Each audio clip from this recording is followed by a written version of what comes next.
Non, toujours agréablement surpris de voir que même un dimanche soir, on arrive à remplir un zénith, de voir que le public répond déjà favorablement à la demande.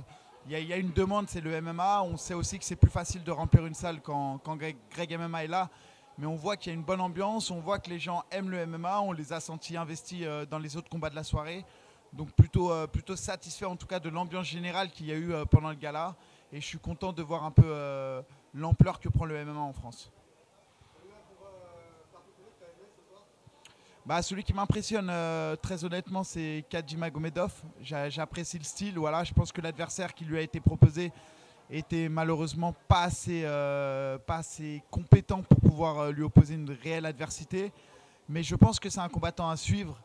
Ensuite, j'ai aimé l'opposition Levy contre Bourama. Je trouve que c'était un beau combat et que la réalité, c'est que Bourama il s'est rendu le combat facile et Levy s'est rendu le combat difficile. Mais en soi, c'était vraiment une opposition équilibrée.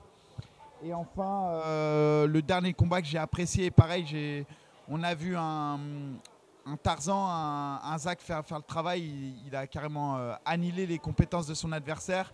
Je pense que son adversaire pour les prochains combats devra descendre à 58 kilos. Mais en tout cas, il a montré qu'on pourrait compter sur lui pour la suite des événements.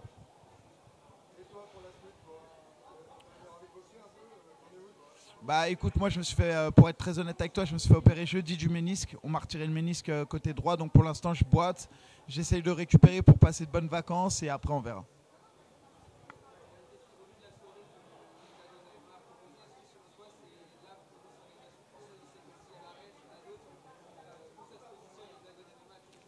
Bah clairement, en tout cas, il y a deux organisations qui se dessinent en France. C'est effectivement l'Hexagone MMA et le Ares qui pour moi sont deux organisations qui ont chacun une identité.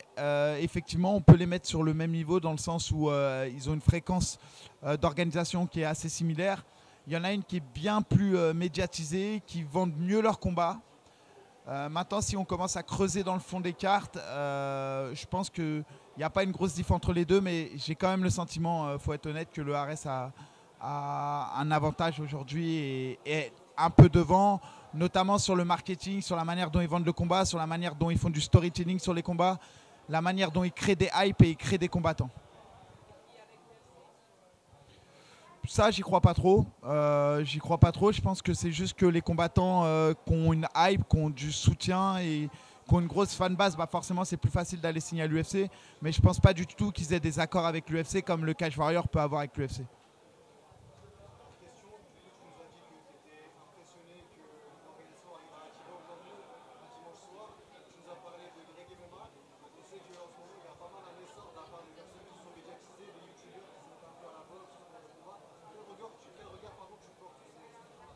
Non, l'idée c'est surtout qu'en fait on n'oublie pas ce que peut être le MMA et ce que doit être le MMA.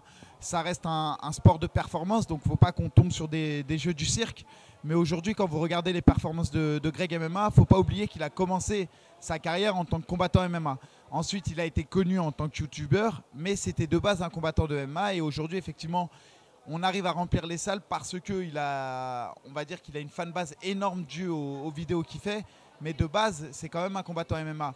Et les performances qu'il montre prouvent que c'est pas les jeux du cirque. Au contraire, on voit bien qu'il surclasse ses adversaires. Et voilà, on a juste envie de le voir avec un niveau d'adversité maintenant plus important parce qu'effectivement, on a le sentiment que ce qui lui est proposé n'est pas assez costaud.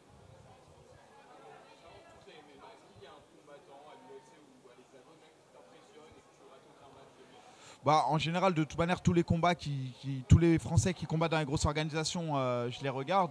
Je suis toujours pour les Français quand ils combattent à l'extérieur. Ça, voilà, là-dessus, pas de préférence. Maintenant, moi, il y a deux combats qui me marquent particulièrement. C'est Nassourdine Imavov et Saladin Parnasse qui évoluent au KSW. Et il y a un petit nouveau que je regarde et à chaque fois je suis totalement fan parce que je le trouve beau à voir combattre, c'est Azael. Azael qui évolue au Bellator, qui est quasiment sur un perfect. Et je pense que c'est le futur du MMA français. Bah, Benoît Saint-Denis c'est très fort, il n'a plus rien à prouver. Il a montré qu'il pouvait tenir la dragée haute au meilleur combattant du monde qui est Dustin Poirier. On a vu ce que Dustin Poirier était capable de faire face à Makhachev. Bah voilà, maintenant quid de savoir si Benoît il va réussir à durer dans le temps avec le style qu'il a, parce que c'est un style qui nécessite beaucoup d'énergie et dans lequel il s'expose et il engage à chaque fois un peu son capital santé. L'idée c'est de voir s'il arrive à se renouveler maintenant et à devenir meilleur que ce qu'il était hier. Maintenant je lui fais confiance, je pense il va s'entourer d'une équipe. On voit que là aujourd'hui il s'entoure de nouvelles personnes, donc il met du renouveau dans son camp d'entraînement et on aura les réponses plus tard.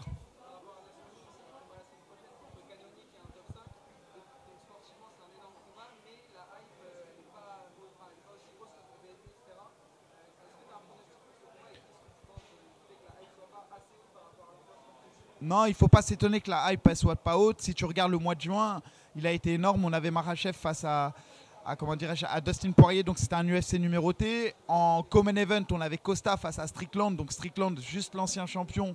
Costa, on le sait, c'est un personnage populaire. Lui, il combat sur une Fight Night face à Cannonier qui a 40 ans. On a du mal à voir Cannonier aller réellement au titre. Tout le monde mise aujourd'hui sur une victoire de Imavov. Imavov, aujourd'hui, il est connu que par ses performances. C'est pas quelqu'un qui divertit en dehors du il nous divertit que par ses performances. Il nous divertit pas par autre chose que ses performances. Moi, c'est les combattants que j'aime, mais c'est pas les combattants que le public, le grand public aime. Voilà, le grand public aime le divertissement en dehors de la cage. Et après, il faut pas oublier aussi quand dans les combats 84 kg, on a l'UFC Arabie qui arrive. Et on va avoir aussi un troisième combat chez les 84 kg, c'est Whittaker face à Chimaev. Et enfin, le 30 juin, on a Chandler face à Conor McGregor. Donc il ne faut pas s'étonner qu'il n'y a pas une hype particulière autour de ce combat. Maintenant, je pense que tous les Français, on doit être derrière Nassour, on doit lui montrer notre soutien. Et je pense qu'il va gagner ce combat avec une masterclass.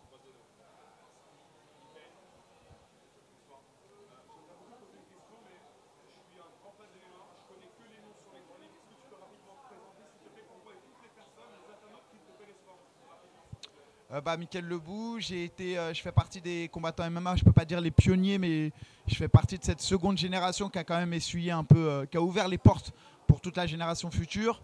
On a combattu bien souvent dans des organisations étrangères parce qu'à l'époque c'était impossible de combattre chez nous et grosso modo j'ai une trentaine de combats. J'ai toujours fièrement représenté la France que j'aime, la France que je représente au quotidien, ma banlieue, c'est ça ma France à moi. Et je suis fier de ça, je suis fier d'avoir représenté la France au plus haut niveau, dans les plus grosses organisations, sans jamais avoir été dans la construction de carrière. Je pense que c'est ma plus grosse fierté aujourd'hui.